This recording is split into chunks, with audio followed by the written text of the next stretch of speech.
ඇත්තට මේක මගේ නාට්‍යයක් කියනකට වඩා මම කැමති මේක සෞන්දර්ය කලා විශ්වවිද්‍යාලයේ සිව්වන වසරේ නාට්‍ය නිර්මාණයක් කියන්න.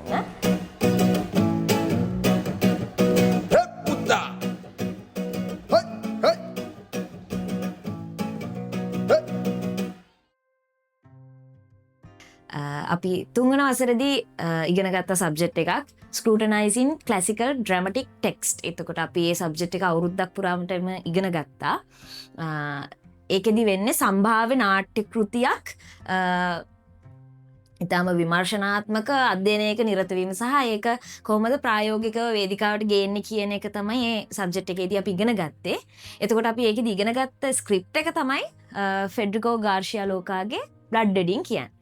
එතකොට මේ බ්ලඩ් වෙඩින් කියන ස්ක්‍රිප්ට් එකේ ඉන්ස්පිරේෂන් එකක් විදිහට තමයි 1 year අපි නිර්මාණය කරන්නේ. මේක ඇත්තටම පරිවර්තන නාට්‍යයක් නෙමෙයි. මේක අනුවර්තන නාට්‍යයක්. එතකොට මේකෙදී ස්ක්‍රිප්ට් එක අපි ආය අලුතෙන්ම රචනා කළා. ඒ වගේම අපි අපේ ප්‍රොඩක්ෂන් එකත් බ්ලඩ් වෙඩින් වලින් ඈත් වෙලා අපේ විදිහට අපේ පොළවේ පැල කරන්න තමයි අපි උත්සාහයක් ගත්තේ. ඒ නාට්‍ය නිර්මාණය තමයි 1 year කියන්නේ. මගේ නම ජනාදරි චන්දිමා. මගේ ගම රත්නපුර.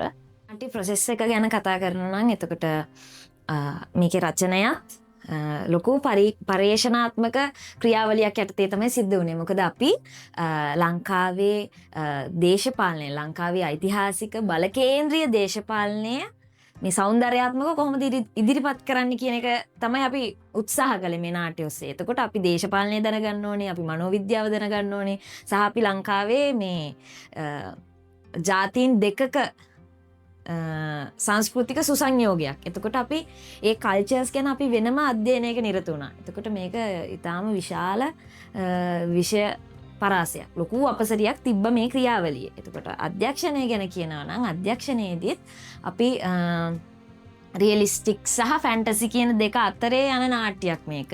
එතකොට මේකේ ලොකු සංගීතමය අංශෙනුත් ලොකු දායකත්වයක් තියෙනවා මේ නාට්‍යයට. මේ නාට්‍ය ෆෙස්ටිවල් එකට දාන්න හේතුවක් තමයි මේ අපි සාම්ප්‍රදායිකව දකින නාට්‍ය වලින් පොඩ්ඩක් එහාට ඇවිත්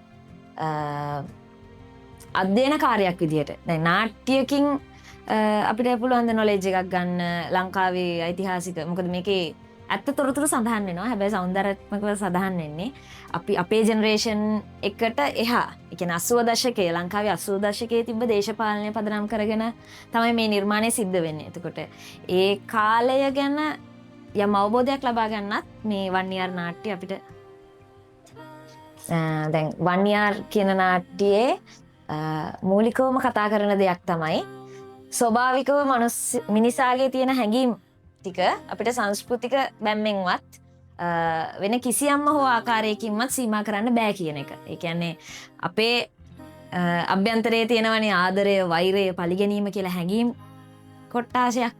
ඒ ටික කවදා හරි උඩට මතුවෙනවා. 1 year තුලින් පෙන්වන්නේ ඒක. එතකොට ඒකේ ඉන්න හැම චරිතයකම තියෙනවා යාලටම වෙන් වෙච්ච පොදු වෙච්ච මානසික තත්ත්වයන් කිහිපයක්.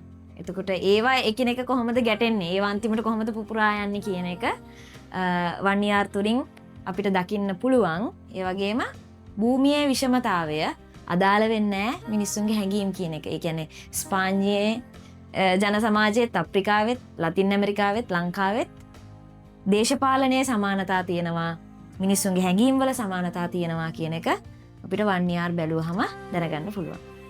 මෙවර ඇකඩමික් ටෙස්පියන් නාට්‍යවල පැවැත්වෙන්නේ සෞන්දර්ය කලා විශ්වවිද්‍යාලයේ නාට්‍ය මුද්‍රා නාට්‍ය හා නූතන නර්තන අධ්‍යයනාංශයේ සහ ජේම්සි ඇකඩමි සහයෝගිතාවේ.